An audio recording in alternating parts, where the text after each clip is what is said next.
optimal minimalism. At this altitude, I can run flat out for a half mile before my hands start shaking. Can I answer your personal question?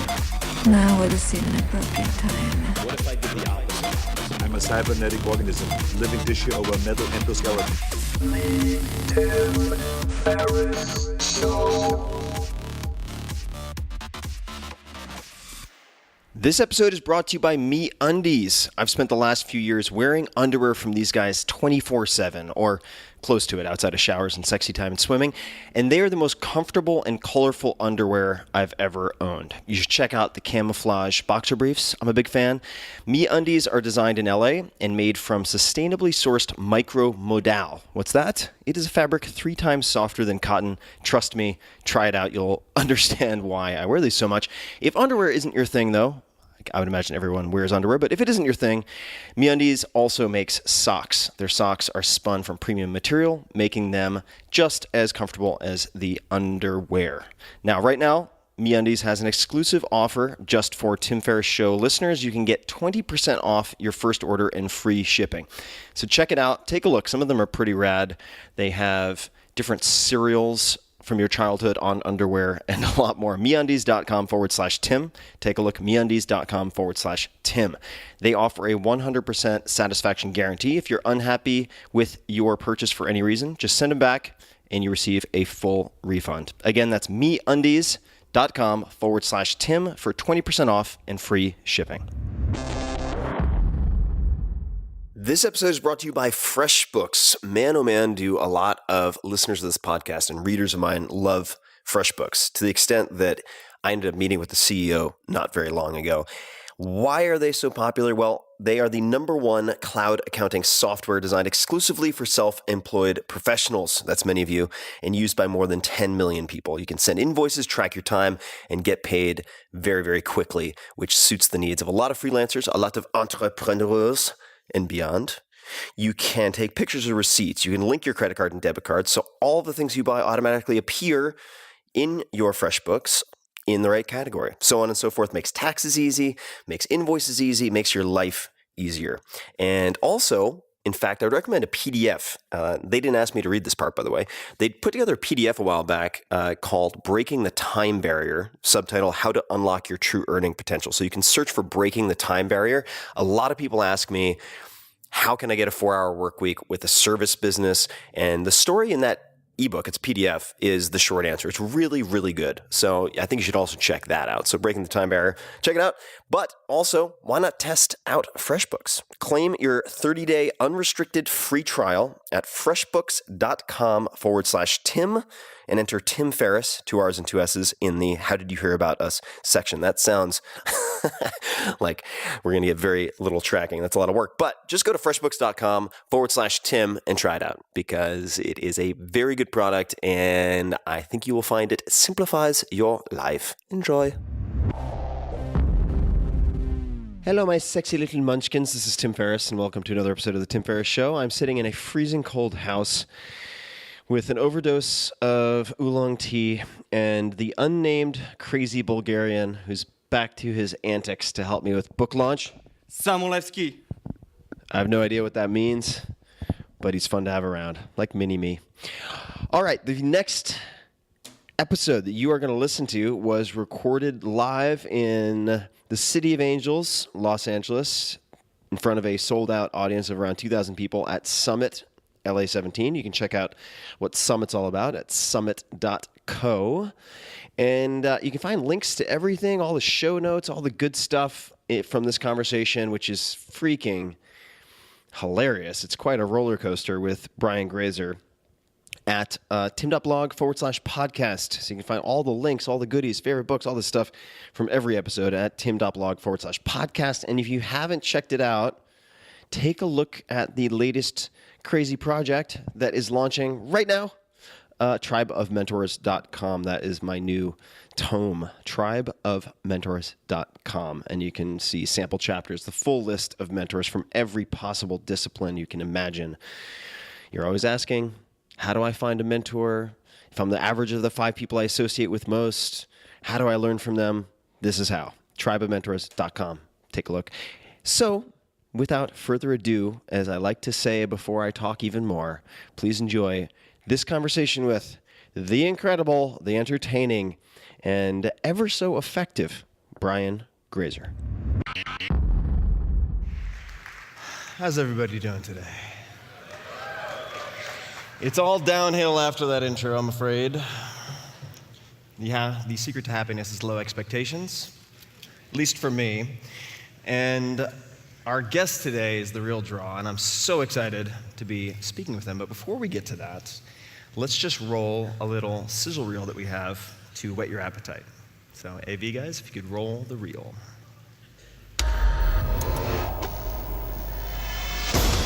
Houston, we have a problem. Find Professor London. Either you're somebody or you're nobody. I'm gonna turn around with a great smile and walk my white ass back across 8 miles. Trigger an alarm and I'll blow your head off. Stop screwing with me! Woo! Might make your head blow off. Was it good for you? I've had better. Awesome. Mission Control, we're looking at a red planet. I mean, this stuff has been really wild. May I have your autograph, sir? I want to be a scientist just like you. If you decide to accept that, you're gonna seriously fly, son. Don't forget to thank me, baby. Don't forget to thank your cookie. What power? This power! Whose power? Our power! We are in the middle of a war, one that's been going on forever. What are you talking about? You asked what would be worth killing for. Witness the biggest cover-up in human history. You can't get involved in these people's problems. I don't think they're gonna make it if they're not together. To help arm our agents so that they have a fighting chance against the submachine guns of some of the most dangerous characters in the history of American criminality.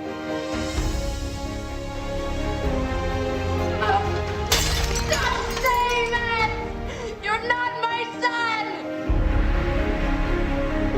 It's a bigger idea than just the concert. We all have the same struggles. Ladies and gentlemen, here are the Beatles! Thank you so much for believing in my weirdness. Clear eyes, full hearts.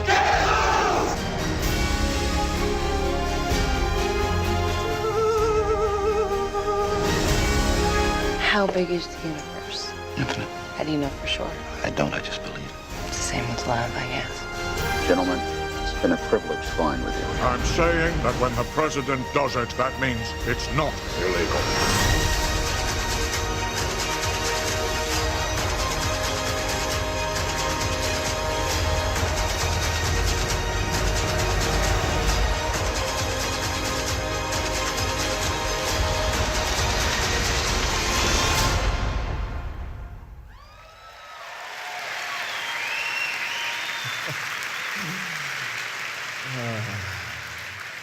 So as some of you know, I'm just a professional dilettante who gets to sometimes interview people who are world-class at what they do, and this is certainly the case. Quick housekeeping question for people backstage. Clock says 55 minutes. I could spend that much on one movie. I assume I have 90 minutes. Head nod or no? Do we have clarity? Yes? Okay, great. So let me do a little read. This is a rarely cited live edition of the Tim Ferriss Show, so thank you for coming. So who is our guest today? Brian Grazer, as you know, is an Academy Award and Emmy Award winning producer whose films and television shows have been nominated for 43 Oscars and 187 Emmys. Just let that sink in for a second. There are people whose careers are defined by being Emmy nominated one time. All right, 187. His movies include A Beautiful Mind, Apollo 13, American Gangster, 8 Mile, Friday Night Lights, Parenthood, and Splash. His television shows include most recently Genius about Albert Einstein, Empire 24, and Arrested Development. Grazer has been named one of Time Magazine's 100 most influential people in the world, and his book, A Curious Mind, subtitle The Secret to a Bigger Life, is a New York Times bestseller. Please welcome to the stage, Brian Grazer.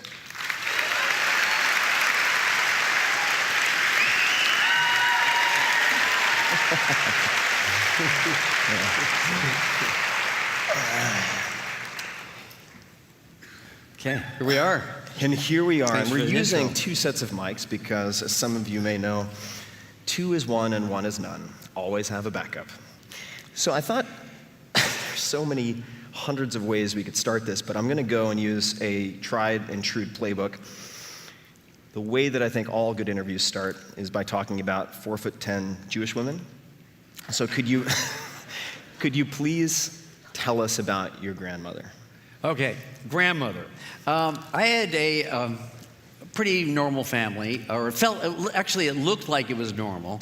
But I did have, in the entire family, I had one person that was a champion of me, that was a believer, and that was my Grandma Sonia, who I dedicated my book to, and should be dedicating everything to. And you really just need one believer. She was a tiny, little, feisty renegade named Sonia. She was about 4'10", and she would watch me. I'd see her every week, and as an elementary school student, she'd tell me I was going to be special, I am special, and she meant it in the best sense.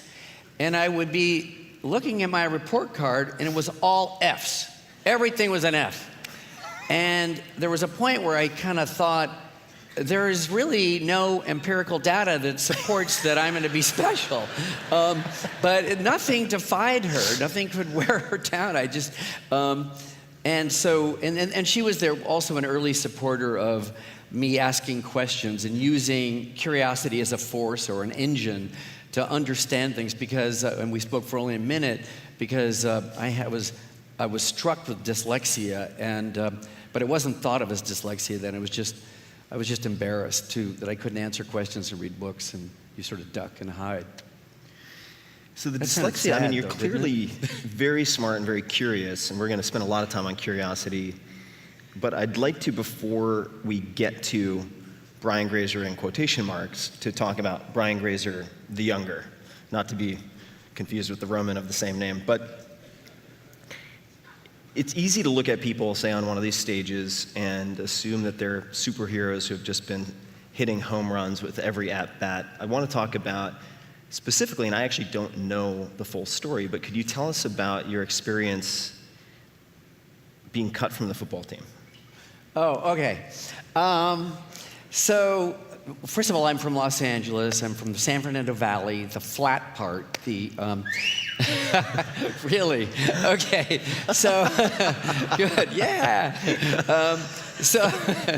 I went to Chatsworth High School, Nobel Junior High. Come on, really? All right, so, So I'm at so first of all, I was a very feisty kid, and I was very resourceful and had a lot of energy and could keep up in sports with all of my friends in elementary school and junior high. When we transitioned into high school, all my friends became 6'3" or 6'4". And as you saw, my license says 5'8", I'm not sure. So in any event, but I thought I could play football, and so I went out for football, did Hell Week, which is like what it sounds like, Hell Week, and I got through it, and the coaches said, okay, everybody in an auditorium. So there was about 300 kids all in an auditorium, and they were to state that the job was your status, your name and your status. So it would be Perry Shellmeyer, tailback, Richard Cox, I'm giving you the real names, quarterback, Brian Grazer, tailback, incorrect. Everything stopped. And he said, after he said incorrect, Coach Ogawa said, cut.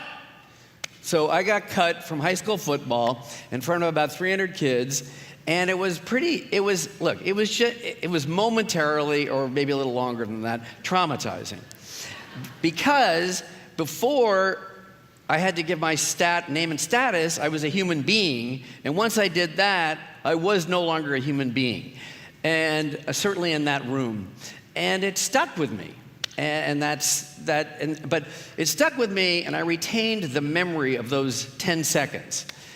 And if you want me to go, it gave life to, when I read a book, it was called Friday Night Lights. And there's a lot of ways, everything is about, all content I think involves a unique perspective. And so my perspective on this book was, sure, it's about a small town in Odessa, Texas, and sure, it's about what small town living is like, and it is about high school football, but it's also about the fragility of what it's like to grow up as a young boy, 15, 16, 17 years old. And that a single moment, like the one I just had, can be absolutely seismic in somebody's life and can completely redirect where you thought you were going. So that was my connective tissue to this book called Friday Night Lights. And then I grabbed a hold of it, and I eventually, I have a short story, I ended up making it into a movie, but wasn't that simple, of course. And then I ended up turning it into the TV series that you guys probably know, Friday Night Lights. Did you share that story of getting cut with people in your family or your close friends? Did any of them, was any person in your life able to help you repair that, or was that something that you did on your own? Well, that's a shame issue. So I probably didn't share it. No one's actually asked me that question on stage. I didn't really share that. I shared it once I made this movie, and I was proud of the movie, but I didn't share it at the time, no. Were there any role models or coaches or teachers who acted as a counterweight to that, who perhaps helped you or particularly inspired you? Oh, well, I had a coach, Wiley. Coach Wiley was a football coach and kind of tough, but he was also the swim coach. And I had this accident experience of being incredibly good as a 100 butterfly swimmer. And it was the oddest thing because I felt so badly about myself because of the football that I went into track and I did gymnastics, but that wasn't very satisfying. I thought, well, I'll try something else. It's also a way to duck out of first period. So I took swimming. I went out for swimming. And the worst, so we had a pre-meet, a Los Angeles City meet. There's about 60 schools in Los Angeles City. And he goes, Grazer, lane 8. But I've never really swam the butterfly. I just kind of held the side of the thing, and I swam a little bit like that, freestyle. And he goes, lane 8, butterfly. Like, okay. So I kind of become alert, and I get in lane 8. And lane 8, by the way, let me tell you, is the worst lane, because you're getting all the flow over and everything else, and you're kind of bobbing as you're swimming. And I'm swimming this butterfly that I hadn't really swam, and I hit the side of the end of the pool, and I thought everybody was out of the pool. And Wiley's there with a clock, and he goes, you just broke the city record.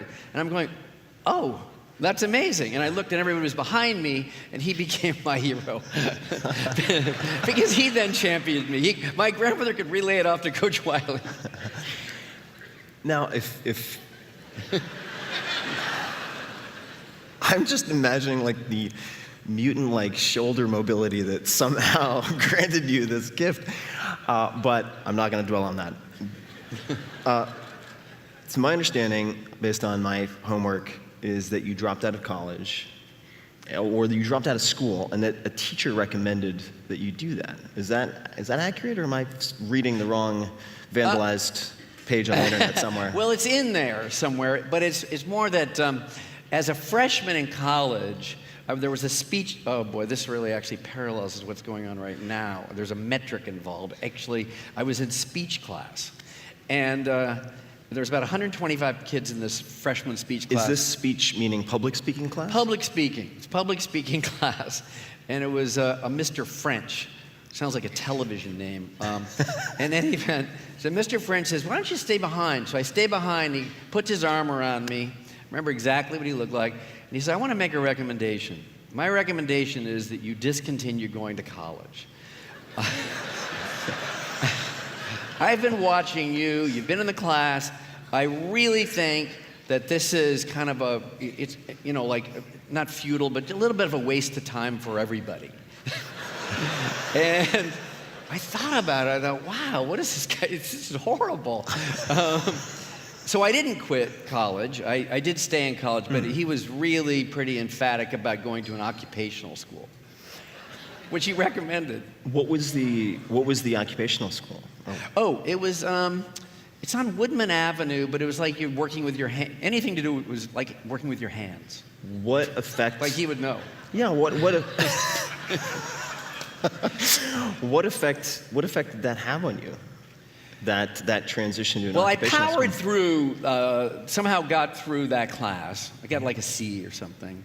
And I did stay in college. I graduated USC. I did pretty well, actually, because I somehow found a system in the last 2 years, how to test, just a system of being able to synthesize and then literally integrate it into my system right before I went to sleep at night. So I was able to assimilate it and actually perform.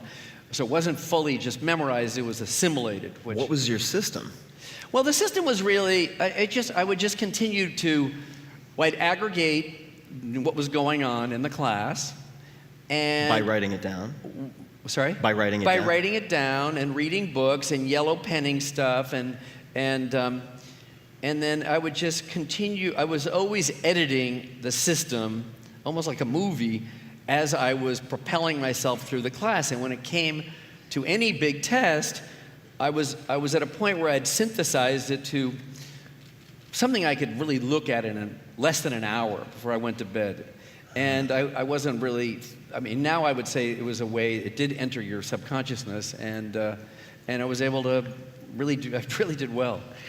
But then I did discontinue going to law school. I think that's what you Right, got it. Yeah. But Why did you discontinue going to law school? I thought there'd be no way I could pass those tests. Why did you go to law school?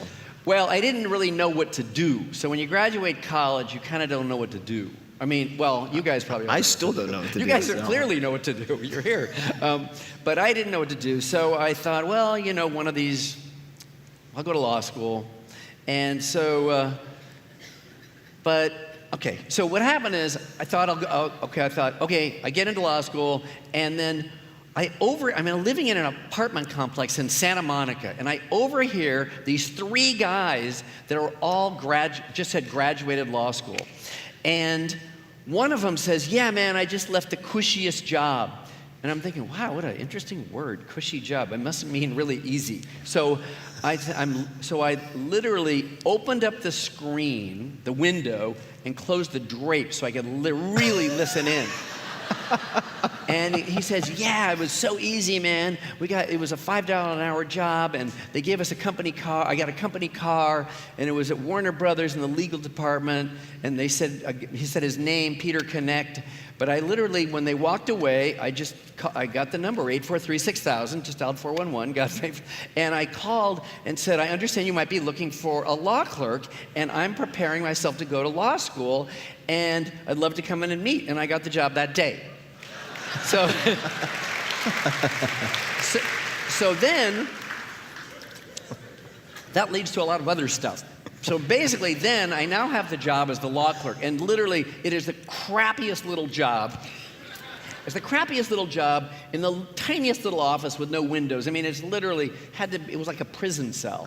But I was in there, and every once in a while, they'd say, "You got to deliver papers to," they'd name famous people or powerful people. The woman named Sue Mingers, that was the head of ICM, International Creative Management, and the most important agent in the world. You got to deliver these papers.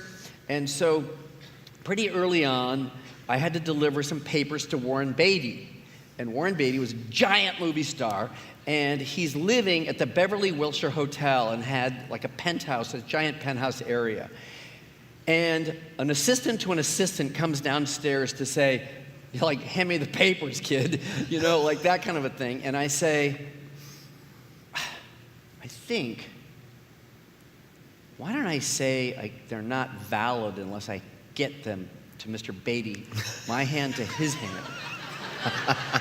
So I try that out, and it kind of works.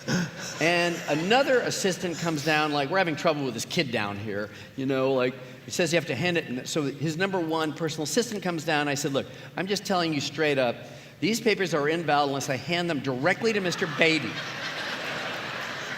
So they go, okay. And so I go upstairs, and now it's like, I see this Adonis, Warren Beatty, and I go, hand him the papers, and I create a conversation right away.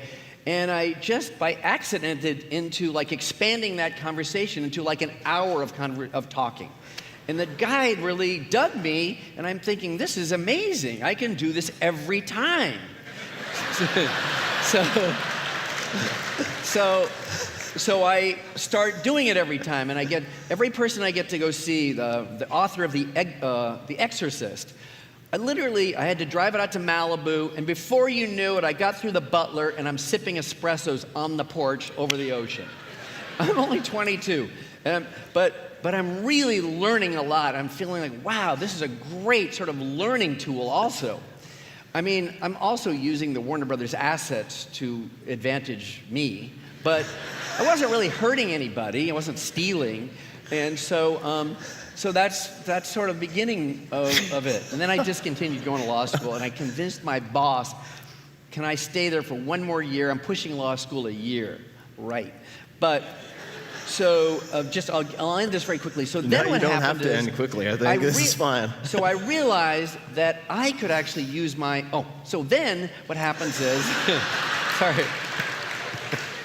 So then I see that a senior vice president of business affairs, got fired, and he had this giant office, and it was vacant.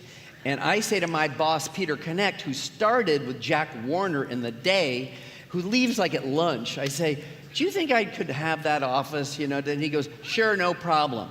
So I now have an office bigger than my boss's, and it's so far away from my boss, he doesn't even notice me, really.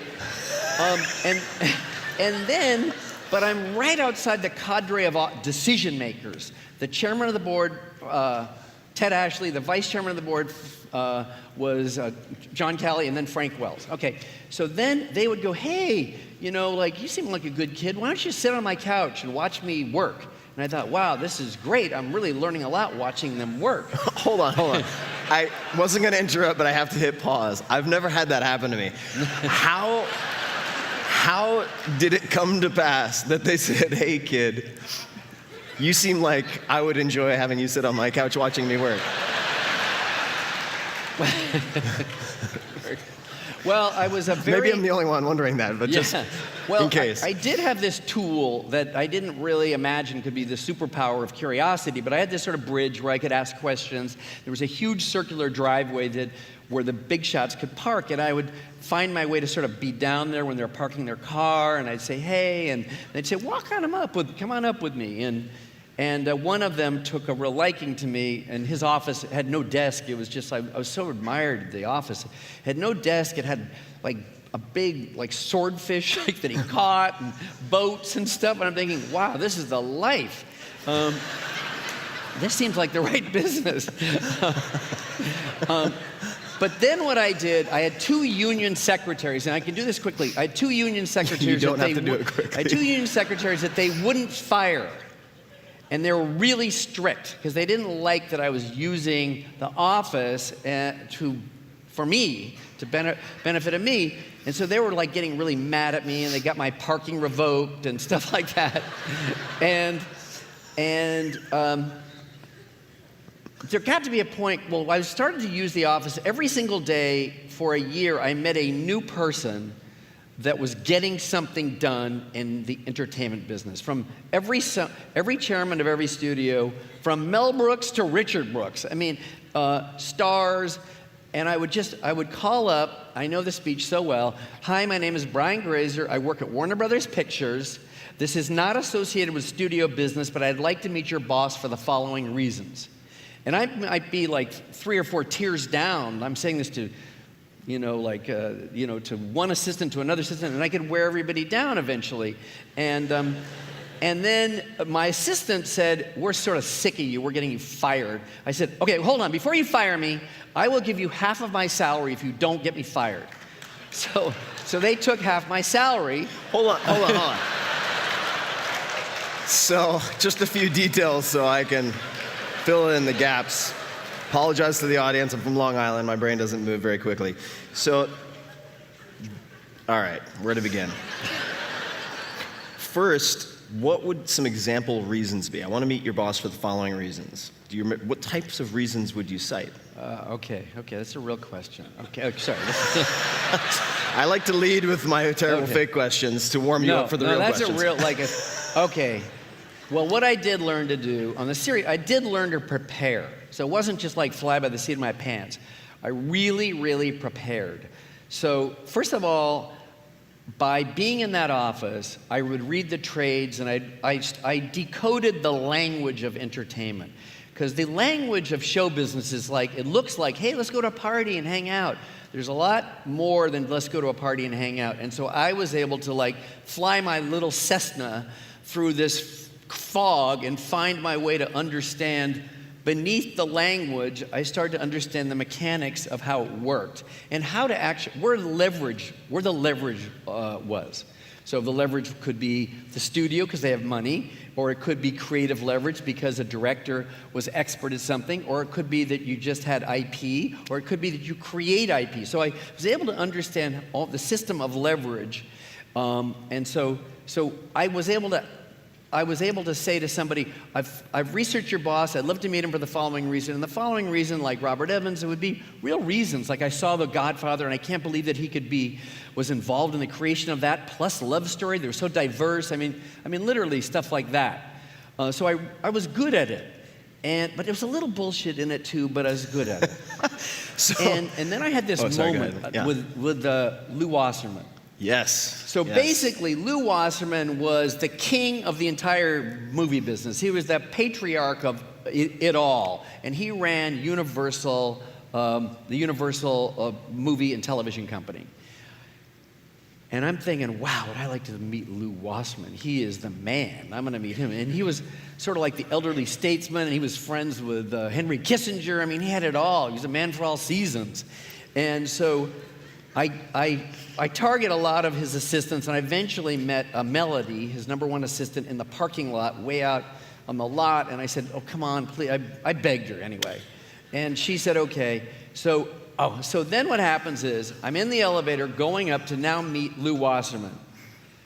Press it up. I get into the elevator. Now I'm on the 14th floor. I get out. He's got his hands in the air like this, like don't go any further. So he wasn't like any other normal guy I was meeting. He stopped me before I could get into his office, kind of like that look of like, you're just bullshitting me. And I started it was a look like I couldn't say much. I was sort of frozen, and he said, wait 1 minute. And he goes into his office, and he comes back with a pencil and a legal tablet, and he said, you put the pencil to the paper, and it has greater value than it did as separate parts. Get out of here. So I take the pencil and the paper, and I'm now escorted to the elevator, and I thought, what is he saying? What's going on here? And I realized what he's saying is like, you got to do better than this. You better start writing ideas, even if they're little ideas, that you can breathe life into or that have value. And did he so say that was the beginning of like being substantial. Did he did he say that because he saw in a letter some inkling of wanting to create your own movies? Or was there something else that led him to make that recommendation? Or was it just a general lack of substance that he saw, and therefore he said, hey kid, I love the bluster? He might have liked me a little tiny bit, but mostly he just felt like, let me give him some advice and get him out of here. Some real advice. So I'm going to back up just a second to the half a salary thing. Yeah. So in that case, you're offering half your salary to an assistant who helped X, Y, or Z powerful or well-known person to prevent you from getting fired? Yeah, there were two union, one's a paralegal and one was a secretary, that were there from the previous boss. And I was This is on your lot or near your office? On the Warner Brothers lot. I see, got it. Yes, sorry. Okay. On the Warner Brothers lot. And those two secretaries were there in the office of the executive that I then inhabited his office. I see. Sorry.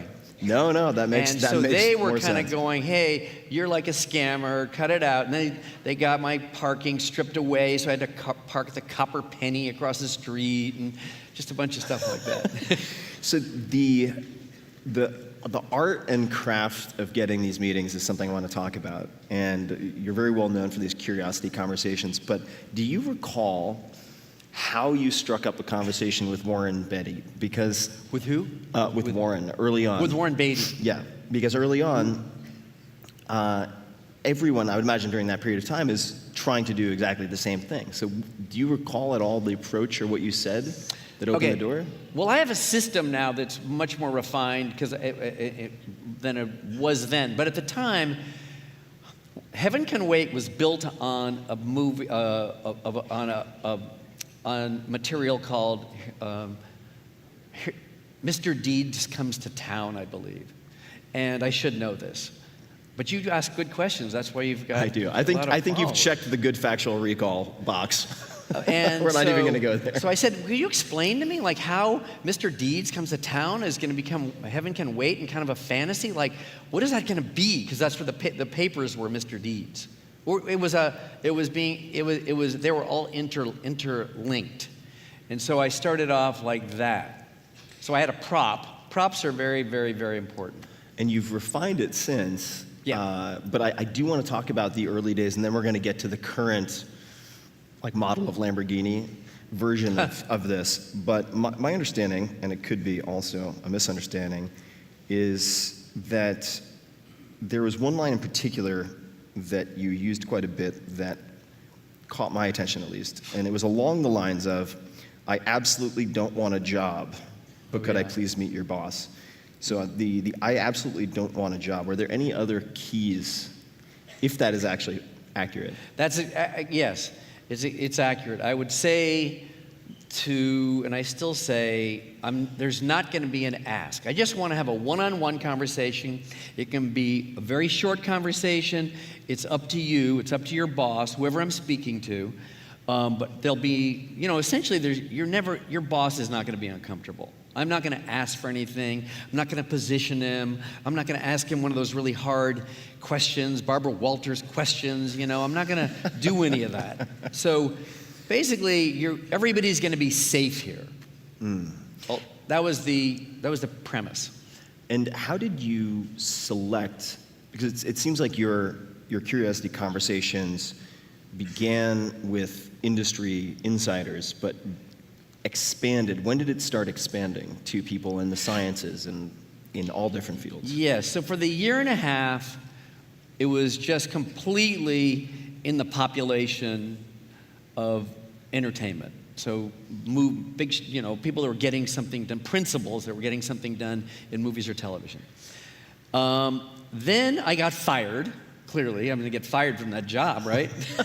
From the Warner Brothers job, they finally fired me. Sam Pasquin finally fired me. What was the grievous offense? He was the HR. What? What was the camel that broke the camel's back? Did I say the camel that broke the camel's back? Yeah. No, I know what you mean. That's actually very easy to do. The straw that broke the camel's back.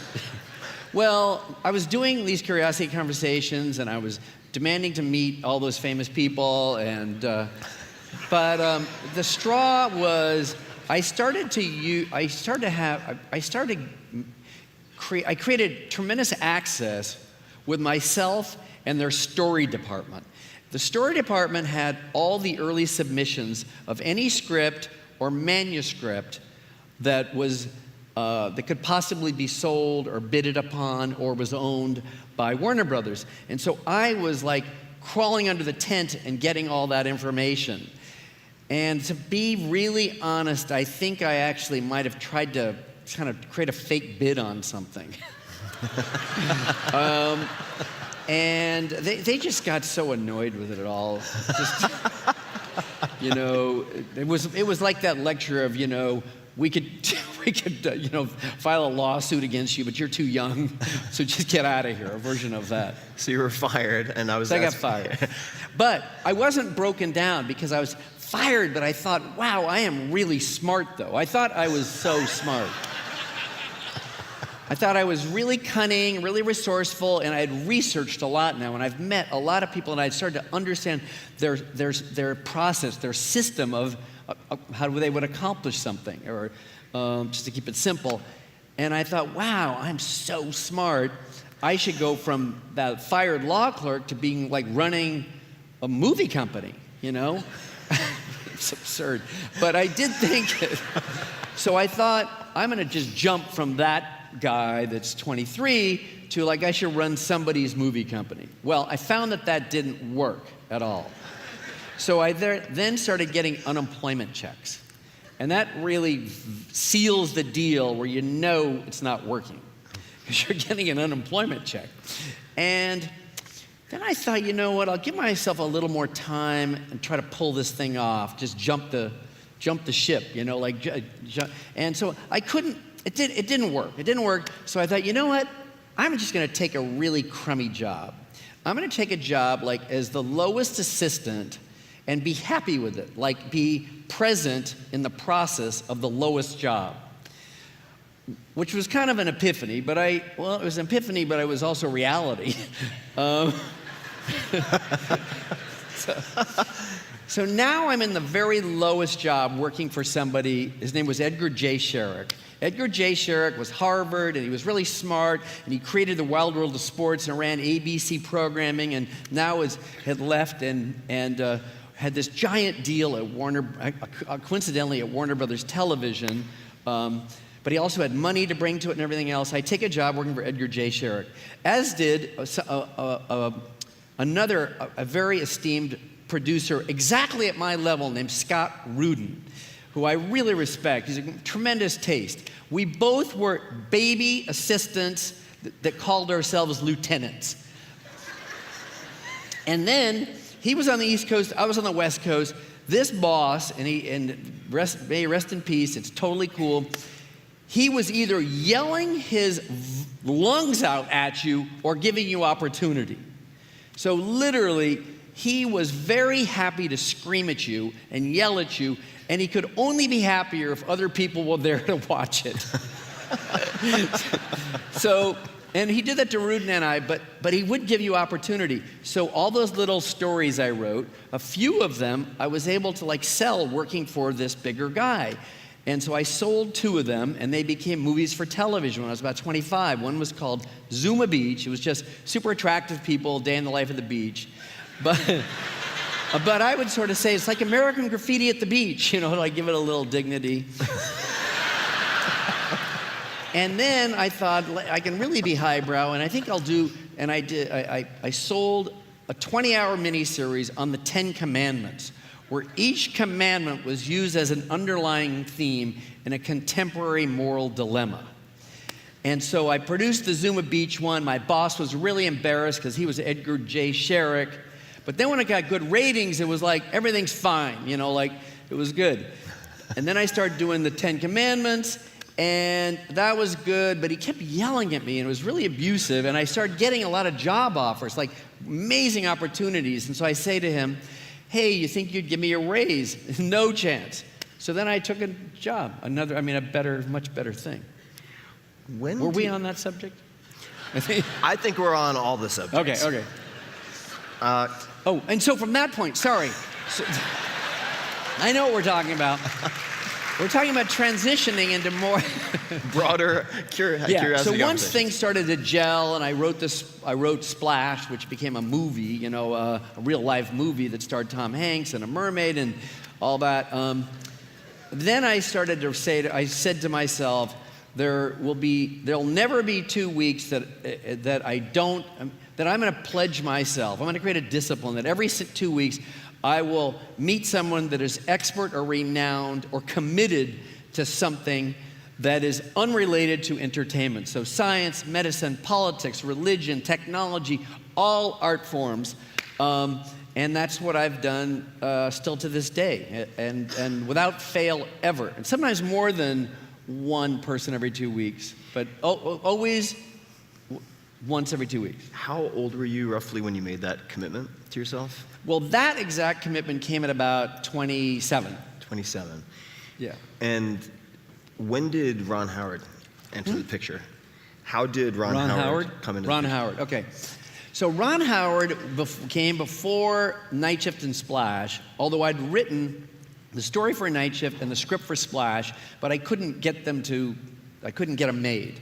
But I still had this very big deal. I had this big deal at Paramount because Michael Eisner and Barry Diller spotted me, and they said, this guy won't give a raise to, we'll totally pay this guy. He's like an idea machine.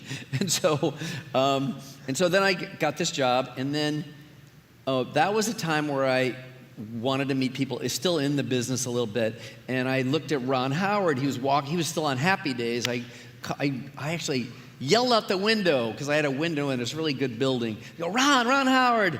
And like I scared him, because he's shy. And now he's scared, but I call his office, and I speak to his still now assistant, Louisa, and I go, come on, like, da-da-da-da, and I tell you the whole story. Now I'm on the lot, he's on the lot, blah, blah, blah. And so then I get to meet Ron Howard.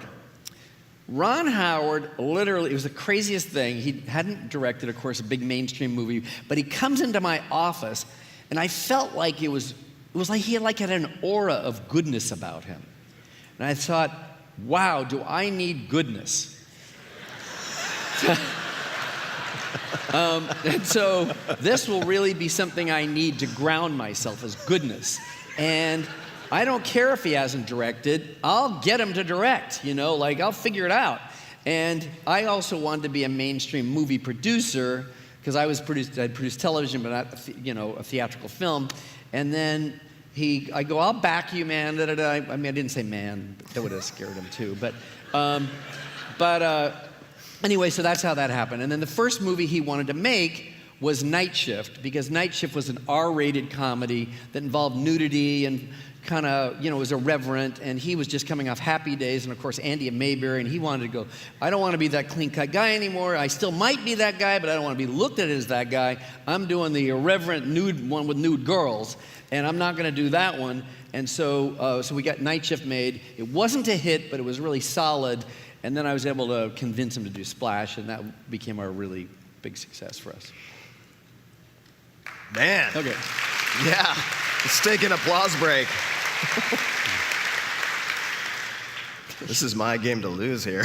At this point. No, I was like, don't fuck it up, Ferriss. All right. Pause. Breathe. One with Yoda. You're doing all great. Right. Thank you.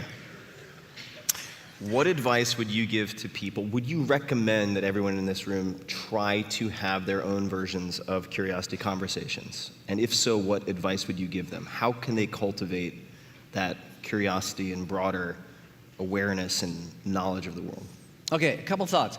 One is, I bet everybody in this audience is curious. So because I know the Summit Group, and you guys have gone out of your way to come here for the weekend, and so I'm assuming that you guys are curious. I mean, the way to maybe further refine it or to use it the way I did, of course I'd recommend it, because you gain, you get the value of a different perspective that is outside of the definition of what you thought you were going to experience. So whether it's an architect, and you think you know what an architect is, or I thought I knew what an architect was, I was wrong. I met Rem Koolhaas, and the first thing he said is architecture is like a living organism. I would have never guessed that he'd think of architecture on its base level as a living organism. And I can go through every one of my conversations where I was completely surprised, and it either shattered a prejudice or expanded a preconception. And so absolutely do it.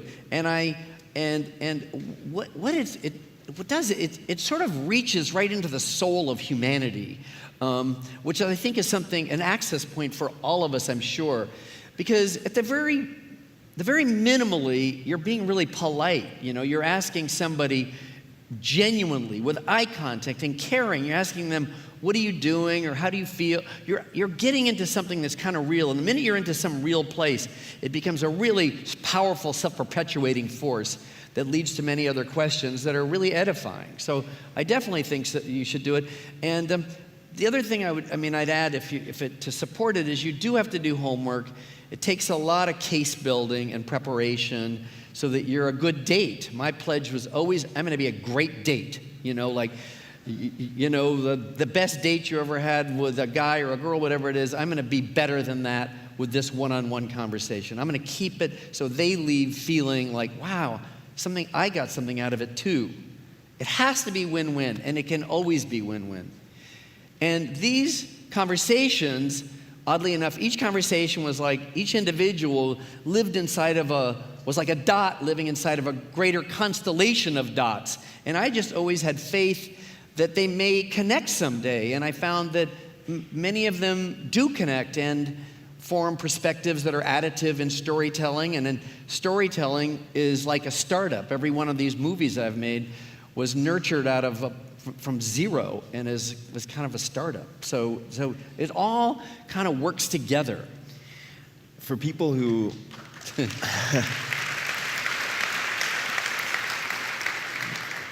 are excited to actually give this a shot, and they sit down, they find an assistant's or publicist's contact information on IMDb Pro or wherever they happen to be searching, just in the case of entertainment, do you have any advice for crafting, say, the email? What are some do's or do nots or specific lines that you've found very helpful?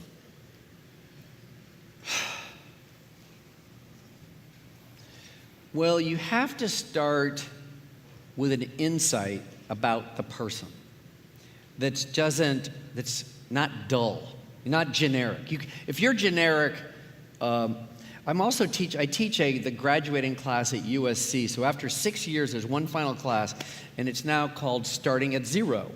And I'm going to do one session that's if you get the chance to have 30-second contact in a restaurant or a foot basketball game, and you see that person you want to meet, how to not blow it. And generic questions always blow it. The other thing that always blows it is to ask for information that you could get yourself. So anything you can search, you don't want to ask. You never want to ask in a conversation if you see somebody, how do I reach you? It's the worst thing, because you figure out how to reach them. They don't want to stand there and while you type out their email. They just don't want to do that. Now in the email, I think it's once again, you have to connect your interest and their interest and then have an insight that lands in the middle. And you're going to say, give me an example. It's really hard. You know me too well. All right. What are other ways to blow it then? Are there other ways to blow it that you see a lot, or now that you're in a position where you're getting pitched, people want to have conversations and meetings with you? Okay. I'll accept that. So sometimes I'll give a speech or I'll have a conversation and people go, no, I don't want to say it that way. Let me say it.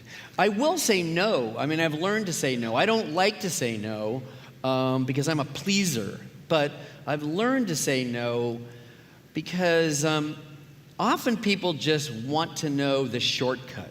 They might disguise the shortcut question, but they want the shortcut. Like, hey, how do you be a producer? Like, I hate that question. Like, I don't want to say hate in this crowd, but, or, there are things that just are uncomfortable for me, like, hey, there's no harm in asking. Well, there is a harm in asking. But I think if you have an insight, you see the movie Dunkirk, you get a chance to meet the director for a second. You don't want to say, how did you make Dunkirk? You want to say, the best thing is if you saw it. You can't pretend you saw it if you didn't. And then you have to say the unique trait about Dunkirk, like the multiple perspectives of the characters that made it a subjective experience. Or, I could just invent stuff, right now, but I don't want to waste everybody's time. But you have to, the question was what? The question was other ways that people blow it, whether they're pitching you or pitching other people. Yeah. But I think in tandem, we can come back to that. Well, I have a son who's just turning 18 years old, and I don't want him to blow it. So the other day, he was thinking a couple months ago he really wanted to go to Tulane. There's a bunch of schools that are on the list, but he's thinking Tulane.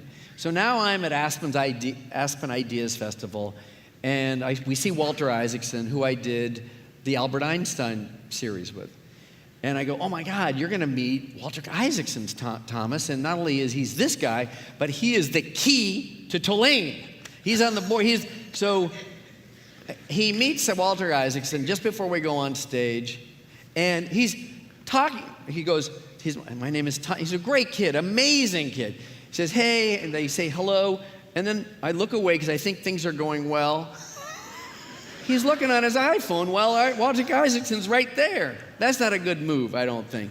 You can't be on your iPhone while you're trying to create connectivity. That just doesn't work. So I say to him, you're going to probably meet him again, and sure enough, he did. I said, you in your pocket have to have 3 things you could say. I don't care if you talk about Gucci Mane. He's going to go, who's Gucci Mane? You're going to go like, he's trap. And he's going to go, what's trap? And then you're going to say it. It's mumble. What's mumble? It's trap. So you have to have something to say. Or sporting, of LeBron. LeBron got traded. Oh, did he? Really? You have to say something. How did the second conversation go? Oh. The second conversation went, yes, better than the first, but there's still room for improvement.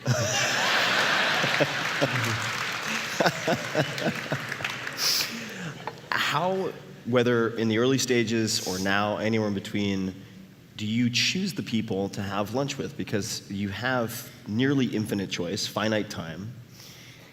How do you find the people or filter the people to select those you want to spend time with? Okay. Well, now it's almost a self-perpetuating system, but, and people know I do this. So I have a trainer that works me out, and he goes, wow, did you see William McRaven's commencement speech in Texas? I go, no. And so he shows it to me while I'm on my elliptical, and I go, well, I better meet William McRaven. And then I get to do that, and that was amazing. But how do I do it? You go to blogs, you listen to podcasts in your case, and you go, wow, that'd be hip to meet this person. But I said that so casually. So there's so many ways to stimulate an interest to create a pool of possibilities. I could also ask you about a specific person that I think you've met. And you asked me. I have a related question with Edward Teller. Oh, yeah. How did you choose Edward Teller? Or well, why? Okay, so Edward Teller was thought to be the father of the hydrogen bomb, and also was creating the Star Wars program to protect the North American continent at the time of the Reagan presidency, I believe. And that was like through missiles and webs and everything else. And I'm just wondering, like, if Jeff Bezos is in the room, because I did have a chance to have a curiosity conversation with him about 16 years ago. He blew my mind then, and I still get to be friends with him, and I know he's speaking, but he knows a lot about Edward Teller, much more than I do. So if you're here for that conversation, you might want to ask him. But I did put a lot of effort. Ryan Grazer told me to ask you. No. It's so, but he doesn't know. I know that he knows quite a bit. So, Edward Teller took about 2 years to meet, and he said to me, it took about 2 years, and I met him like with military security around me, right outside the LAX, like outside of LAX private airport, because he had a lot of Army guys, and it was like nearly a cavity search, so I could have this conversation, and. But he really had no interest in me. I mean, he had no interest really in storytelling, and I asked him what was the last movie he'd seen, and he brought up Walt Disney's animated film Dumbo, and not that doesn't qualify as a movie, but it was quite a while ago. So he just wasn't really that interested, but I just kept going. And then I remember Ron Howard and Tom Hanks, I had to go back to a meeting with them. They go, how could you take it? The dude totally insulted you. And I go, yeah, it was kind of a bad experience, I guess, but I got a lot out of it. So you get a lot, you can gain a lot from failure. You learn a lot from failure. I learned a lot from the failure of meeting Isaac Asimov, which took a long time too, as a preeminent writer, author of science fiction and quite prolific, but I wasn't prepared well enough. I got my little coach ticket to fly like about 35 years ago to meet Isaac Asimov, and it turns out his wife came, who was actually also his psychiatrist. And I was talking at the Ritz-Carlton bar with them, and we were all drinking non-alcoholic beverages, and she just looked at me and said, "Let's go." And so they left after 5 minutes after I flew. It was literally. But I did think, it didn't feel good, felt like a big waste of time. But it taught me to prepare. I hope I'm prepared for this. I think you're more than prepared. Do you ever purposefully meet with people you know you will disagree with fundamentally in Yes, certain I ways? purposely do. Yes. Why do you do that? Because it shakes me up. Shakes me up, wakes me up. Also, if you ever seen, like, just quickly snap by just The Fog of War about McNamara. I mean, like, that's the point of that. You don't have to like him, but it humanizes him through ultimately entering his perspective as to how and why he expressed why he was what he was. So I met Daryl Gates, who I knew I wasn't going to like. He was one of the founders, creators of SWAT team, police, and forensics, and became the police chief of Los Angeles, and was right at the center of the Rodney King riot, and eventually was quickly removed from office. So I do that. Yes, I've met many cult leaders of really very, very, I'm not going to say their names, very intense cults. What did you take away from those conversations? Cult leaders are kind of like, in a way, they sort of operate the same way a dictator does. They're very, they're seductive, they're charming, they're cunning, they're intelligent, but they have a belief system that they are going to impregnate you with. And it's an interesting study to inhabit. So you mentioned very briefly, and we don't have to spend a ton of time on it, but I wanted to open the door at least, eye contact. Yes. Could you please share some of your thoughts or beliefs related to eye contact? Yes. Okay, so I just finished writing a book called Eye Contact, but it's born out of the world of curiosity. And I didn't even really, my appreciation for eye contact became kind of retrospectively, came alive. The use of eye contact, the importance of eye contact, it's a tool that can't really be replicated through anything, and I don't think through AI. And it's a way to create intimacy and trust, and you learn so much through eye contact. And I didn't realize that it was so fundamental to all of my curiosity conversations. But it was only about a year ago, I had a waiter that I go to a restaurant all the time, and the waiter said to my wife, "Wow, I really like Brian, but I didn't really know that I didn't really think that he could know me well enough to like me, because I didn't think he knew me or anything." And he just said, "I like him. I like him because every time he speaks to me, he looks at me directly in the eyes, and it makes me feel like a human being." And I just thought about that. And I thought, wow, it's really true. I know that's not deeply profound, but it was sort of deeply profound to me. And I just kept thinking about that, and I thought about how that worked in every one of these. None of these curiosity conversations would have happened. They would have vaporized or melt down on the launch pad if I didn't really have eye contact. Because when you really have eye contact and it's happening, coming to life, it is again like a great date, and it's the best date, and through eye contact it becomes, deeply neurological, and it's very powerful. And I realized, and then I thought back to myself, I thought, well, my partner, Ron Howard, when I was really amped up and everything, like super amped up, when writers would come in and meet with us, just before our first movie in 1982, Night Shift, he'd say, you don't really look at them in the eyes. And I go, well, I heard everything they said, and I can repeat it back. But he goes, yeah, but it's not respectful.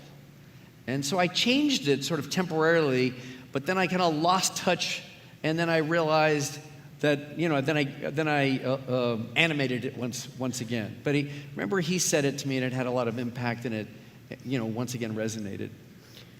But there are times when you shouldn't have eye contact, by the way. Because I had in tribal cultures, you should look, because I've had houses that I've owned in tribal cultures, and... Wait, hold on. You've had houses you've owned in tribal cultures? Well, I don't know. Let's go to another question. No.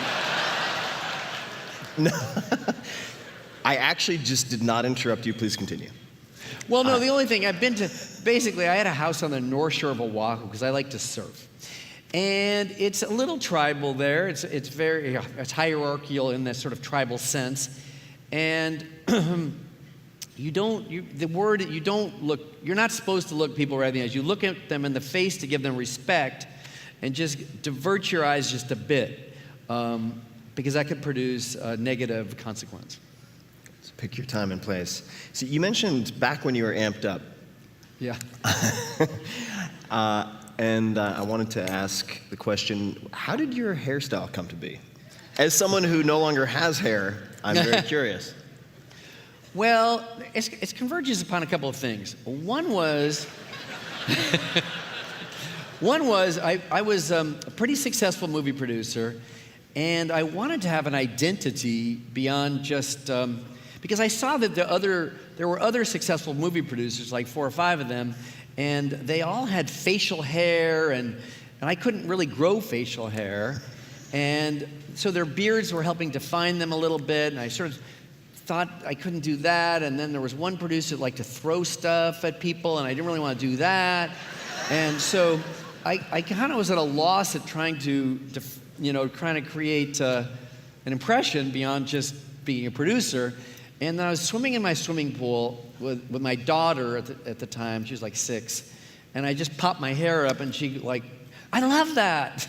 So I thought, really? So we get out of the pool, and we go, and I put some gel in my hair. It wasn't my gel, it was someone else's gel. Put it in the hair, and she goes, that's awesome, da-da-da. And then that's how it began. And then just to further that a little bit, then I did it, and it was very, very polarizing. Some people thought, a very small percentage thought, hey, that's cool, like maybe 20%. And 80% thought, what a dick. And I could see that they thought that. And sometimes they said it. And I just thought, wow, it's polarizing, but yet it reveals something. It's like a litmus test. So then I just kept it going. So one of many that has really impressed me when looking back at your career is how persistently you have cultivated certain projects. And one in particular that I'd love to ask you about is 8 Mile. Could you tell us, and I don't know the answer to this, but how 8 Mile came to be? Okay, sure. What if I said no, I couldn't? No, I can't. I can tell the story. So the way, I was dedicated to having curiosity conversations. Had to be, I should really know, but it was at least 20 years ago. And I was in New York, and I was in a taxi cab, and the cab driver had on like a local radio show, talk radio show, and Old Dirty Bastard is being interviewed by this radio guy, more than 20 years ago. So I'm going, whoa, this guy's choosing to be called Old Dirty Bastard. That's his choice. He wants to be called that. So that already was interesting. So now I'm listening to ODB talk, and I'm going, wow, this dude doesn't even make any sense, but he was so getting away with it and committed to it, I'm thinking, I want to meet him. Yeah. So I find a way to meet Old Dirty Bastard, ODB. And it was a trip. Everything costs money. I mean, I met him. He said, meet me at a studio, but he wouldn't let me in the studio. I was on the sidewalk. Everything was like an a la carte thing. Like if I wanted to go in, that would cost a little. If I wanted to watch him do something, a little extra. It was bang, bang, bang. Everything was a la carte. So I just chose to stay on the sidewalk. It felt like that's what I should do. And I just thought he is really, really interesting. He's kind of funny, but he's also he's speaking some truth about what's going on in the inner city, what's going on the East Coast in this music genre that was, early rap. And so I started thinking, like, what is early rap? What's going on? Da-da-da. So then that led me from ODB, I think I'm going to meet Slick Rick. Now, Slick Rick is really funny. So he's a guy, a British dude, wears a patch on his eye and has to be carried in like this, like a king, Slick Rick the ruler. So I'm thinking, so Slick Rick the ruler is really funny, but also cool. Then that got me from that point. I meet Chuck D of Public Enemy, and that's another thing. And I'm thinking, wow, this is a really important movement that's going on. And while I'm in New York, because I do these missions, like I'll meet in 48 hours, I'll make a point to meet every magazine editor, like literally and sometimes newspaper editors. And so I can say this, I think I met the most, one of the more accomplished newspaper editors, Frank Rich. Frank Rich was really credible, really, really, really smart, and very high quality. And I said something to him, I met these guys, da-da-da, and he sort of dismissed it as an inferior subculture. And I said, I don't think it's a subculture, I think it's the culture. And he sort of kind of, blew that off. And I thought, I'm going to try to look at this kind of as like an equation that I'm going to prove in a story form, like try to bring some cinematic form to this equation and prove that hip-hop is the culture, the pervasive culture, not a subculture and much less an inferior subculture. So I went on this journey to try to do that, this learning journey that was more artists, more people, blah, blah, blah. And I wanted to capture the humor and the truth. And now I'm about 8 years into just doing this, and I keep it alive. And I'm watching the VMAs that they're doing in New York when the VMAs were super cool. And the camera pans, and I see this kid, Eminem. And the camera sort of sits on him, and he's got this icy urban glare, like, I'm killing somebody. And then, all of a sudden, he becomes this sort of fluid, self-effacing guy that smiles and laughs and is really elastic. And I'm going, wow, what a range. So I'm thinking, this is really interesting. I want to meet that guy. So then I go to my friend, longtime friend, Jimmy Iovine, who's like one of the most important music producers ever, really, I think. And who's such a superstar for picking. And he goes, yeah, I can make it happen. But it wasn't easy to meet Eminem. But he said, I can arrange it. He's kind of a recluse, but make it happen. This is before he really blew up and became a star. So he comes into my office in Beverly Hills, and he sits there like this. And he won't look at me. I'm over here, and I'm like talking, and he won't talk back, and I'm trying every little trick, and nothing's working. It's got to be 30 or 40 minutes into this. It felt like 3 hours. And he goes, I'm out. I'm thinking, you're out? We didn't get to talk. You didn't talk. So I'm thinking, I have to beg him somehow. I have to find some way. So I used the word, like he's at the door, and I used something like, I don't want to say it, but it was like, come on, you can animate, or you can something. And then he turned at me and looked at me like, again, like this is not a good thing to happen to Brian Grazer right now. But then he sat down, and one thing led to the next, and he told his story, which was an amazing story, which became the basis of 8 Mile. And so he was able to fully encapsulate what it was, and it was just a flashpoint moment where I was able to grab this, and he wasn't like saying, I want to star it and anything, but I could tell it was it, because it introduced what rap battles are, which is very cinematic, and It had a theme that I cared about. All of my movies that I care about begin with a theme, not a story, because themes they're not challengeable. Love, if love is a theme, it's hard to challenge that and say, oh, I don't believe in love, you know? Or in his case, you know, that story was literally like, how is he gonna get through these emotional injuries to become self-actualized enough to actually perform and to be liberated from all of his emotional injuries so that he could look at the audience and say what he said at the end of the movie, which I won't say in this audience. But, you know, so I thought, this is amazing. And then we were able to get him to do the movie, and he ended up, of course, being the only rapper ever to win an Academy Award. And it was a great thing. He's so talented.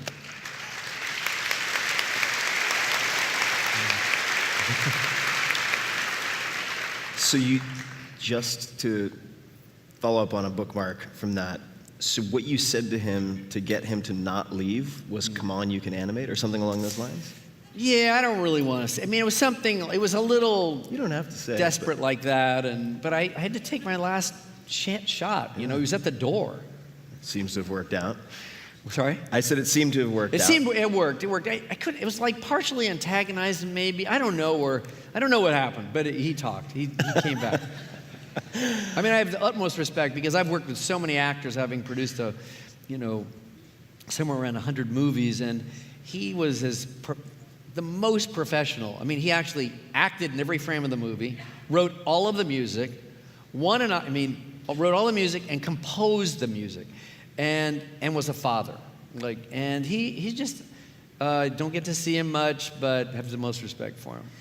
So we saw the sizzle reel earlier, and that was a pregnant little comment. But I think that we could talk about, and we should, and we have talked about some of the successes. Do you have a favorite failure, meaning a failure that set you up for later success, or something that was particularly helpful from the standpoint of learning?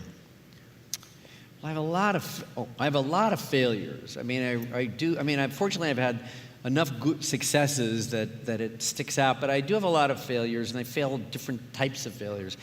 Sometimes when I violate my own rules, and I get lazy with my own rules about choice of a movie, where I get sloppy lazy in the choices of building the foundation. Like, anytime you say, okay, so sometimes I've picked a director where I go, he's good enough. Because you're making hundreds of decisions. Good enough equals shitty.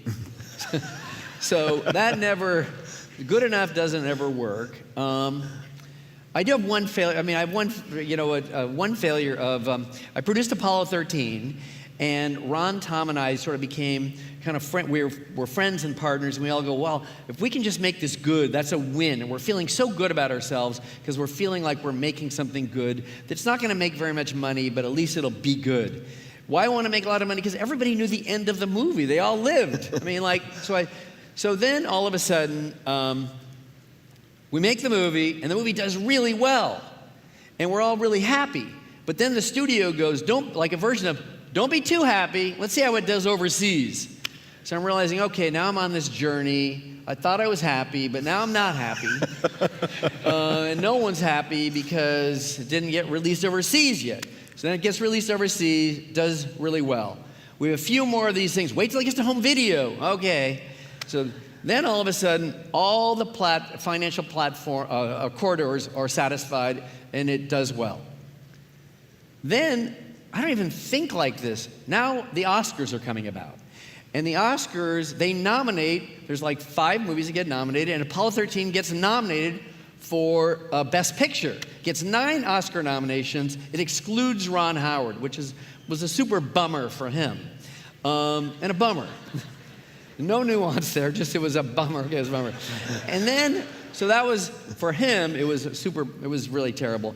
But now we're in the Oscar race, and everyone is saying Apollo 13's 100% going to win. Las Vegas oddmakers, everybody's going, hey, you're going to win. What are you going to say? Da-da-da-da. I go, I don't know what I'm going to say. I don't know if I'm going to win. I don't know anything. I've already had like up and down like this the entire time. So now what happens is, it's the day of the Oscars, and I've got my speech in my pocket, right in my pocket. I know I'm going to be saying this speech. I know it because everybody said it. In fact, some very, very famous investment bankers, one of them came to my office who I didn't know, and he said, I just want you to say a few words about my pancreatic cancer company. And I go, I can't think like this. You're jinxing me. This is too much for me, too much pressure. And so now it's the day of the Oscars. I got my tuxedo on, I got the thing, and we're at the last award, and Sidney Poitier is gonna open the envelope, and he's a very dignified and he's a very deliberate communicator. He speaks slowly. And the winner is, and he's got the envelope in his hand, he's ripping it open, and it looks like he's gonna say Brian. I mean, because I'm hypnotized. I feel like a bee is coming off his lip. So I get up, I won't walk. I get up and I walk very close to him. I'm up out of my seat, and he said, Braveheart. That's not Brian. That's another movie. That's a whole other movie. So I have to turn around and walk back to my seat, and I walk backwards because I'm so embarrassed, and I walk backwards, and this is it's so vivid. I mean, this got me on like taking sleeping pills because it was so. So when I turned around, one chairman of one studio goes like this, loser, to me. So I'm going, oh, this is such a bad thing for me. And so I sit down in a sweat, and the real astronaut that Tom Hanks played, Jim Lovell, is like 2 seats down. He reaches way over Tom Hanks and Ron Howard, grabs my wrist, and he said, I never made it to the moon either. So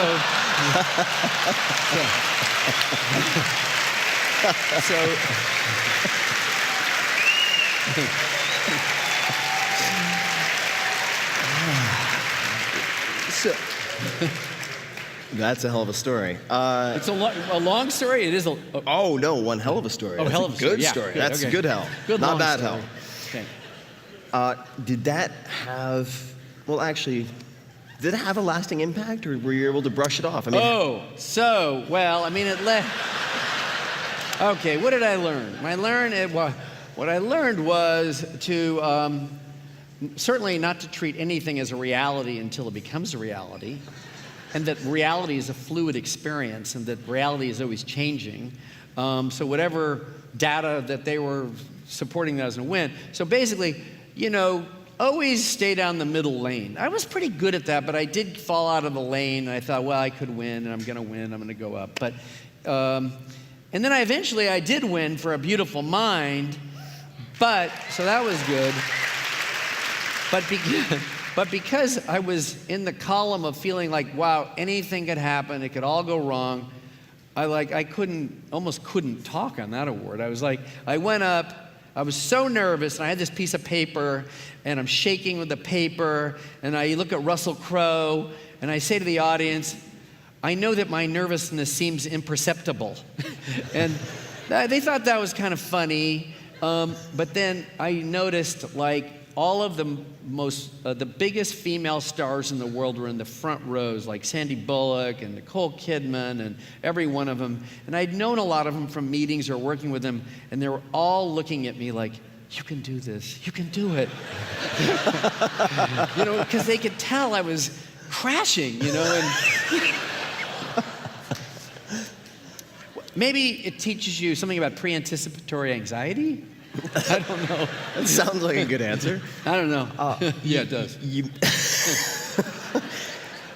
mentioned when you violate your rules for choosing films or working on projects, and one of the rules being good enough is shitty.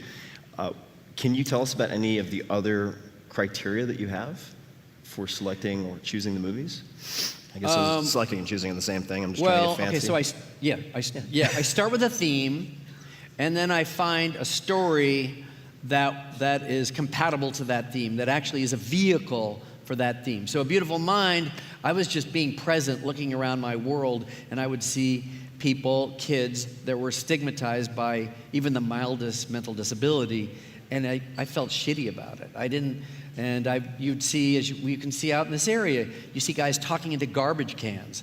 And they're not just talking into a garbage can, they're mostly living in an alternate reality. And that alternate narrative is the narrative of them talking into that garbage can. And it's not something you want to understand it so that it's not cruel or stigmatizing. And it took a very long time to find a story that would be in service of that theme, but I did.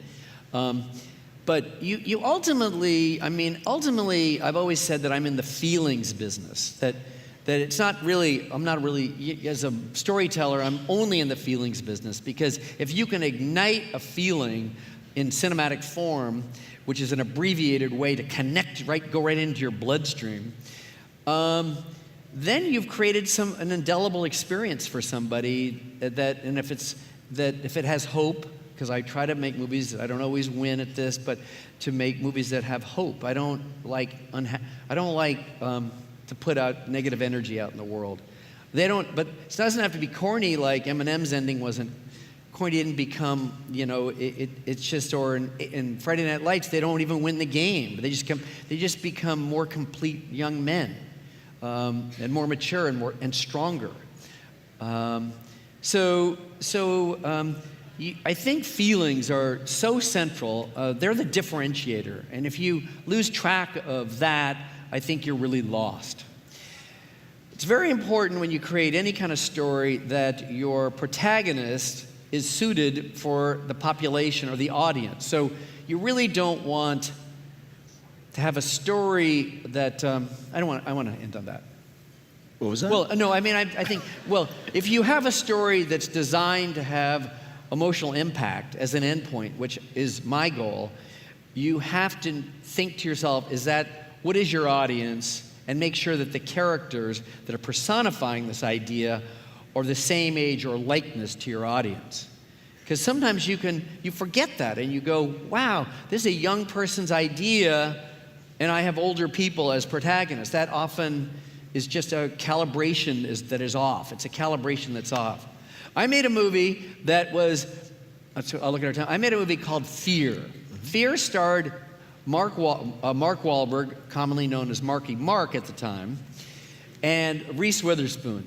And it was based on, a lot of the movies that matter to me are based on an experience like Friday Night Lights, like something I experienced, something emotional or real that I'm able to capture in a story, or something I'm observing. So what happened is, I have a daughter, her name is Sage, the one with the hair, the one with my hair up.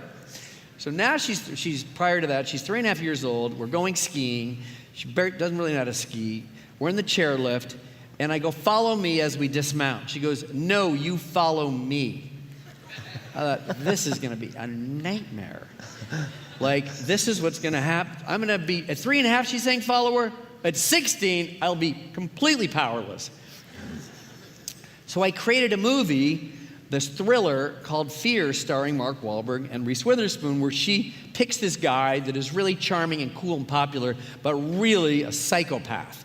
But the father is powerless and can't just go, hey, your boyfriend's a psychopath. He has to be like, hey, you really sure you want to go out with him? And you have to really think it through. And so that becomes this horrible, this nightmare film that is a very, very, very effective film. Unfortunately, I lived it through the parent's point of view as opposed to the kid's point of view. So it shows the points of view, but it's balanced through the perspective, and the stakes are in the 45-year-old man's brain. If it were in the kid's brain, it would have made $150 million. But when I put it in the wrong perspective, even though it was an effective story, personified through the parents, it didn't do very well at all. But it was a good movie, but just didn't have commercial results. Because it was a kid's story represented through adults. So you have to actually you have to calibrate all these things and be very precise about it. But I can actually apply, there's like really bisociative parts in storytelling to any one of your startups, I'm positive. because I happen to believe that everything is a story. I'm sure it's refutable, but I think that everything is a story. And when you lose track of your story, or whether it's a company or human being, it creates a misdirection. Thank you for that. And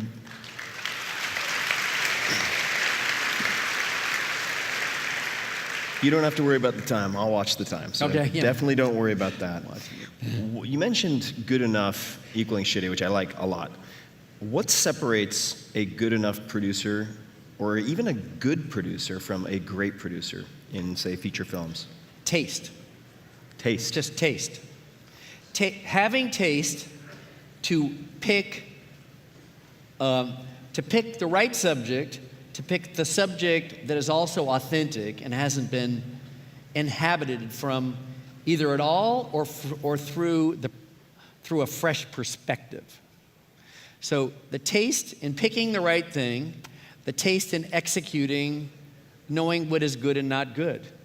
It's really completely qualitative. You know, like what some people think is a good meal, other person might not think is a good meal. There are people that think that's a great car, and there are people that don't think it's a great car. So I would just think taste alignment and the ability to execute it. And so when you build the foundational parts of whether it's your business or the business that I'm in, which is making stories, you have to pick people with similar taste. And in testing that, I always go, well, what does it look like? Because I want the person to say what they think the thing looks like, even if it's just a feeling. So often I used to do this little trick of like, I could meet a director that has very good credentials of executing great taste. But he might not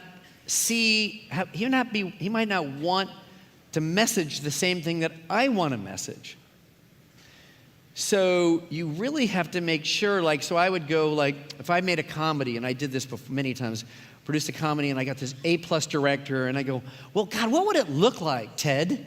And then they start talking, and he starts talking about wide shots. Well, I know that's not right, because comedy is a close-up medium. You know, there's all these little giveaways that I'm sure you guys will have that you can codify in your own manifesto. So it's a very doable thing to think through. Are there ways to cultivate taste? I still make mistakes, by the way. I'm still very fallible. As we all are, yeah, works in progress. Is taste something that you can cultivate? Are there ways to cultivate it? Or is it more like height or something like that? It's fixed. I think you can develop I think you can develop taste. It's just, you just have to go on a journey to do that. You would, I hadn't thought of it, but you would just have to be exposed to the execution of good taste in fashion and in art or in medicine or in technology, or do some people see the uber picture in the game? And so you want to be exposed to those people. Why are you laughing? Because I think it's a good answer. Yeah. It's not a mocking smile. Yeah. It's more of I agree, thank you smile. No, I know. Oh, cool. No, I mean, some people do. They see things in an elevated way. And sometimes they're accidents, but you should make it, I try to make this always part of my journey, but I mean, Harold Ramis, may he rest in peace, I adored him. He wrote Animal House and Stripes, and I met him, and he had I thought Animal House was like one of the funniest movies, but he had a really brainy, I guess they don't have to always be aligned, but he had a very brainy way of stating what that movie was about, and I thought, whoa, that's really heavy, you know, and so you know it when you hear it if you're available to hear it.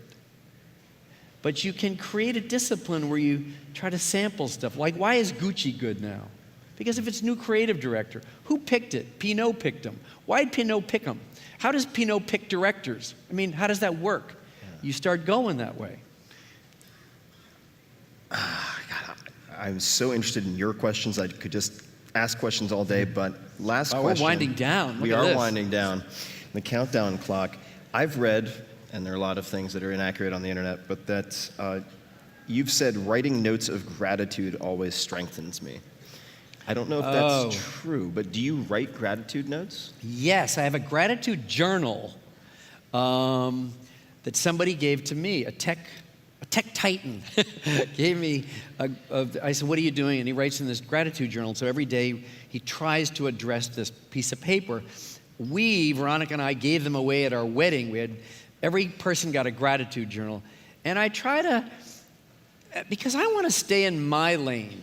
I don't want to enter someone else's lane in terms of life, their life choices or their value system or their economics or their lack of economics. I want to have compassion, but I want to be in my lane. And being in my lane, I can have gratitude, like, thank you for the health that I have right now, that animates my entire life, my mind, my life, my physicality. So I want to be in that zone. Well, I think that's the perfect place to wrap up. At Brian Grazer on all social media. Thank you so much for a wonderful time. Ladies and gentlemen, Brian Grazer. Hey guys, this is Tim again. Just a few more things before you take off. Number one, this is 5 Bullet Friday. Do you want to get a short email from me? Would you enjoy getting a short email from me every Friday that provides a little morsel of fun before the weekend? And 5 Bullet Friday is a very short email where I share the coolest things I've found or that I've been pondering over the week. That could include favorite new albums that I've discovered. It could include gizmos and gadgets and all sorts of weird shit that I've somehow dug up in the world of the esoteric as I do. It could include favorite articles that I've read and that I've shared with my close friends, for instance. And it's very short. It's just a little tiny bite of goodness before you head off for the weekend. So if you want to receive that, check it out. Just go to 4hourworkweek.com. That's 4hourworkweek.com, all spelled out, and just drop in your email, and you will get the very next one. And if you sign up, I hope you enjoy it. This episode is brought to you by FreshBooks. Man, oh man, do a lot of listeners of this podcast and readers of mine love FreshBooks to the extent that I ended up meeting with the CEO not very long ago. Why are they so popular? Well, they are the #1 cloud accounting software designed exclusively for self-employed professionals. That's many of you, and used by more than 10 million people. You can send invoices, track your time, and get paid very, very quickly, which suits the needs of a lot of freelancers, a lot of entrepreneurs, and beyond. You can take pictures of receipts. You can link your credit card and debit card, so all the things you buy automatically appear in your FreshBooks in the right category. So on and so forth. Makes taxes easy, makes invoices easy, makes your life easier. And also, in fact, I'd recommend a PDF. They didn't ask me to read this part, by the way. They put together a PDF a while back called Breaking the Time Barrier, subtitle, How to Unlock Your True Earning Potential. So you can search for Breaking the Time Barrier. A lot of people ask me, how can I get a 4-hour work week with a service business? And the story in that ebook, it's PDF, is the short answer. It's really, really good. So I think you should also check that out. So Breaking the Time Barrier, check it out. But also, why not test out FreshBooks? Claim your 30-day unrestricted free trial at freshbooks.com/Tim and enter Tim Ferriss, 2 R's and 2 S's, in the How Did You Hear About Us section. That sounds like we're going to get very little tracking. That's a lot of work. But just go to freshbooks.com/Tim and try it out because it is a very good product and I think you will find it simplifies your life. Enjoy. This episode is brought to you by MeUndies. I've spent the last few years wearing underwear from these guys 24/7, or close to it outside of showers and sexy time and swimming, and they are the most comfortable and colorful underwear I've ever owned. You should check out the camouflage boxer briefs. I'm a big fan. MeUndies are designed in LA and made from sustainably sourced micro-modal. What's that? It is a fabric 3 times softer than cotton. Trust me, try it out. You'll understand why I wear these so much. If underwear isn't your thing, though, I would imagine everyone wears underwear, but if it isn't your thing, MeUndies also makes socks. Their socks are spun from premium material, making them just as comfortable as the underwear. Now, right now, MeUndies has an exclusive offer just for Tim Ferriss Show listeners. You can get 20% off your first order and free shipping. So check it out. Take a look. Some of them are pretty rad. They have different cereals from your childhood on underwear and a lot more. MeUndies.com/Tim. Take a look. MeUndies.com/Tim. They offer a 100% satisfaction guarantee. If you're unhappy with your purchase for any reason, just send them back and you receive a full refund. Again, that's meundies.com/Tim for 20% off and free shipping.